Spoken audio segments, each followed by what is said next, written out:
ಅರೆ ಕಡಿಮೆ ಹಾಕು ಆದ್ರೆ ಅಸಲಿ ಹಾಕು. MDH ಕಾಶ್ಮೀರಿ ಕೆಂಪು ಮೆಣಸಿನ ಪೌಡರ್. ಎಐಸಿಸಿ ಅಧ್ಯಕ್ಷ ಖರ್ಗೆ ನಿವಾಸದಲ್ಲಿ ಮೀಟಿಂಗ್ ನಡೀತಾ ಇದೆ.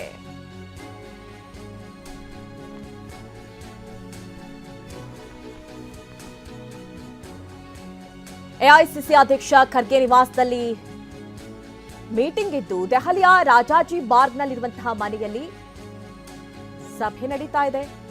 ಸಭೆಯಲ್ಲಿ ಖರ್ಗೆ, ರಾಹುಲ್ ಗಾಂಧಿ ಭಾಗಿಯಾಗಿದ್ದಾರೆ. ಸಂಜೆ 5 ಗಂಟೆಗೆ ಎಐಸಿಸಿ ಕಚೇರಿಯಲ್ಲೂ ಕೂಡ ಸಭೆ ಇದೆ. ಎಐಸಿಸಿ ಕಚೇರಿಯ ಸಭೆಯಲ್ಲಿ ಡಿಕೆ ಶಿವಕುಮಾರ್ ಅವರು ಇವತ್ತು ಭಾಗಿಯಾಗ್ತಾರೆ. ಸಂಜೆಯ ಸಭೆಯಲ್ಲಿ ಖರ್ಗೆ, ರಾಹುಲ್ ಗಾಂಧಿ ಭಾಗಿಯಾಗಲ್ಲ. ಅಸ್ಸಾಂ ವಿಧಾನಸಭೆ ಚುನಾವಣೆ ವೀಕ್ಷಕರ ಸಭೆ ಮಾತ್ರ. ನೋಡಿ, ಇವತ್ತು ಎಐಸಿಸಿ ಅಧ್ಯಕ್ಷ ಖರ್ಗೆ ನಿವಾಸದಲ್ಲಿ ಸಭೆ ಇದೆ. ದೆಹಲಿಯ ರಾಜಾಜಿ ಮಾರ್ಗ್ ಆ ಮನೆಯಲ್ಲಿ ಇರುವಂತಹ ಸಭೆ ಕೆಲವೇ ಕ್ಷಣಗಳಲ್ಲಿ ಆರಂಭ ಆಗತ್ತೆ ಸಭೆ. ಅಸ್ಸಾಂ ಪಿಸಿಸಿ ಅಧ್ಯಕ್ಷರು, ಸಿಎಲ್ಪಿ ನಾಯಕರು ಉಸ್ತುವಾರಿ ಜೊತೆ ಸಭೆಯನ್ನ ಮಾಡಲಿದ್ದಾರೆ. ಅದರಲ್ಲಿ ಮಲ್ಲಿಕಾರ್ಜುನ್ ಖರ್ಗೆ ಅವರು, ರಾಹುಲ್ ಗಾಂಧಿ ಅವರು ಭಾಗಿಯಾಗ್ತಾರೆ. ಆ ಸಭೆ ನಂತರದಲ್ಲಿ ಮತ್ತೆ ಸಂಜೆ 5 ಗಂಟೆಗೆ ದೆಹಲಿಯ ಎಐಸಿಸಿ ಕಚೇರಿಯಲ್ಲಿ ಒಂದು ಸಭೆ ಇದೆ. ವೇಣುಗೋಪಾಲ್ ಅವರ ನೇತೃತ್ವದಲ್ಲಿ ಆ ಸಭೆ ನಡೆಯುತ್ತೆ. ಆ ಸಭೆಯಲ್ಲಿ ಡಿಸಿಎಂ ಡಿಕೆ ಶಿವಕುಮಾರ್ ಅವರು ಭಾಗಿಯಾಗ್ತಾರೆ ಎನ್ನುವಂತಹ ಮಾಹಿತಿ. ಹೀಗಾಗಿ ಈಗಾಗಲೇ ಡಿಸಿಎಂ ಡಿಕೆ ಶಿವಕುಮಾರ್ ಅವರು ದೆಹಲಿ ತೆರಳಿದ್ದಾರೆ. ಸಂಜೆ ನಡೆಯುವಂತಹ ಸಭೆಯಲ್ಲಿ ಮಲ್ಲಿಕಾರ್ಜುನ್ ಖರ್ಗೆ ಹಾಗೆ ರಾಹುಲ್ ಗಾಂಧಿ ಭಾಗಿಯಾಗೋದಿಲ್ಲ ಅನ್ನುವಂತಹ ಡೀಟೇಲ್ಸ್ ಸಿಗ್ತಾ ಇದೆ.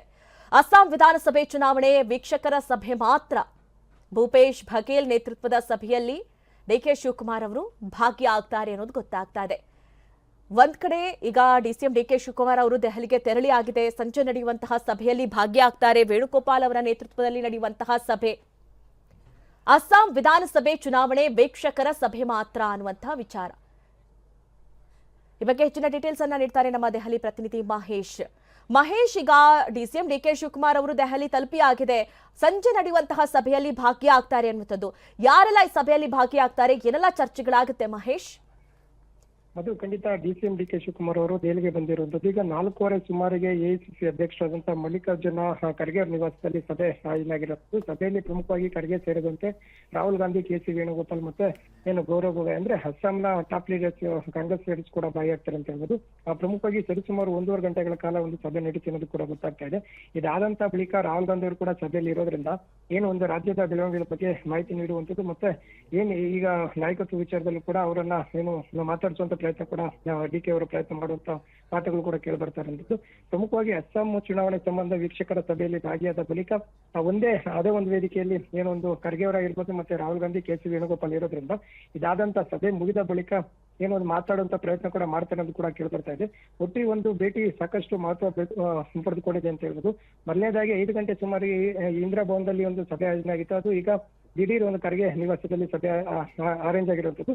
ಸದ್ಯ ಸಭೆಯಲ್ಲಿ ಡಿಸಿಎಂ ಡಿಕೆ ಶಿವಕುಮಾರ್ ಭಾಗಿಯಾಗ್ತಾರೆ. ಅದರಲ್ಲೂ ಕೂಡ ರಾಹುಲ್ ಗಾಂಧಿ ಮತ್ತೆ ಖರ್ಗೆ ಮತ್ತೆ ವೇಣುಗೋಪಾಲ್ ಕೂಡ ಆ ಸಭೆಯಲ್ಲಿ ಭಾಗಿಯಾಗೋದ್ರಿಂದ ಸಾಕಷ್ಟು ಮಹತ್ವದ ಒಂದು ಬೆಳವಣಿಗೆ ಪಡೆದುಕೊಂಡಿರುವಂತದ್ದು. ನಾಗರಾಜ್, ಅಂದ್ರೆ ಸಂಜೆ ನಡೆಯುವಂತಹ ಸಭೆಯಲ್ಲೂ ಮಲ್ಲಿಕಾರ್ಜುನ್ ಖರ್ಗೆ ಅವರು, ರಾಹುಲ್ ಗಾಂಧಿ ಅವರು ಭಾಗಿಯಾಗ್ತಾರಾ ಮಹೇಶ್? ಮೊದಲನೇದಾಗಿ ಆರಂಭದಲ್ಲಿ ಒಂದು 4 ಗಂಟೆ ಸಭೆ ನಿಗದಿಯಾಗಿತ್ತು. ಈ ಸಭೆಯಲ್ಲಿ ಕೇವಲ ಮಲ್ಲಿಕಾರ್ಜುನ್ ಖರ್ಗೆ, ರಾಹುಲ್ ಗಾಂಧಿ ಮತ್ತೆ ಕೆಸಿ ವೇಣುಗೋಪಾಲ್ ಮತ್ತೆ ಅಸ್ಸಾಂನ ಕಾಂಗ್ರೆಸ್ ಲೀಡರ್ಸ್ ಮಾತ್ರ ಭಾಗಿಯಾಗ್ತಾರೆ ಅಂತ ಕೂಡ ಗೊತ್ತಾಗ್ತಾ ಇತ್ತು. ಆದ್ರೆ ಈಗ ಏಕಾಏಕಿ ಅಲ್ಲೇನೆ ಇಂದಿರಾ ಭವನದ ಬದಲಾಗಿ ಒಂದು ಖರ್ಗೆ ನಿವಾಸದಲ್ಲಿ ಸಭೆ ಆಯೋಜನೆ ಆಗಿರುವಂತದ್ದು. ಈ ಒಂದು ಸಭೆಯಲ್ಲಿ ಮಲ್ಲಿಕಾರ್ಜುನ್ ಖರ್ಗೆ ಅವರು ಕೂಡ ಇರ್ತಾರೆ, ರಾಹುಲ್ ಗಾಂಧಿ ಅವರು ಕೂಡ ಇರ್ತಾರೆ ಮತ್ತೆ ಕೆಸಿ ವೇಣುಗೋಪಾಲ್ ಕೂಡ ಇರ್ತಾರೆ. ಸಭೆ ಮುಗಿದಂತ ಬಳಿಕ ಡಿಕೆ ಶಿವಕುಮಾರ್ ಕೂಡ ಈ ಒಂದು ಸಭೆಯಲ್ಲಿ ಭಾಗಿಯಾಗೋದ್ರಿಂದ ಆ ಪ್ರಸಕ್ತ ವಿದ್ಯಮಾನಗಳ ಬಗ್ಗೆ ಚರ್ಚೆ ಮಾಡುವಂತ ಸಾಧ್ಯತೆ ಕೂಡ ಹೆಚ್ಚಿರುವಂತದ್ದು. ಯಾಕಂದ್ರೆ ಇತ್ತೀಚೆಗೆ ಮೈಸೂರಿನಲ್ಲಿ ರಾಹುಲ್ ಗಾಂಧಿ ಸಿಗದಂತ ವೇಳೆ ಡೆಲ್ಲಿಗೆ ಬನ್ನಿ ಮಾತುಗಳು ಕೂಡ ಕೇಳಿ ಬರ್ತಿತ್ತು. ಈ ಹಿನ್ನೆಲೆಯಲ್ಲಿ ಈ ಸಭೆ ಮುಗಿದಂತ ಬಳಿಕ ನೇರವಾಗಿ ರಾಹುಲ್ ಗಾಂಧಿ ಅವರ ಬಳಿ ಚರ್ಚೆ ಮಾಡುವಂತ ಸಾಧ್ಯತೆ ಕೂಡ ಹೆಚ್ಚಿರುವಂತದ್ದು. ಯಾಕಂದ್ರೆ ಈಗಾಗಲೇ 2 ತಿಂಗಳು ಆಗೋಗಿದೆ. 2.5 ವರ್ಷಗಳ ಬಳಿಕ ನಾಯಕತ್ವ ವಿಚಾರ ಇವೆಲ್ಲ ಕೇಳಿ ಬಂದಂತ ಹಿನ್ನೆಲೆಯಲ್ಲಿ ಸಾಕಷ್ಟು ಮಾತುಗಳು ಕೇಳಿ ಬಂದಂತ ಹಿನ್ನೆಲೆ ಹೈಕಮಾಂಡ್ ಸೂಕ್ತ ಸಮಯ ನೀಡಿರಲಿಲ್ಲ. ಇವತ್ತು ಒಂದು ಸಭೆ ಆರಂಭ ಆಯೋಜನೆ ಆಗಿದೆ.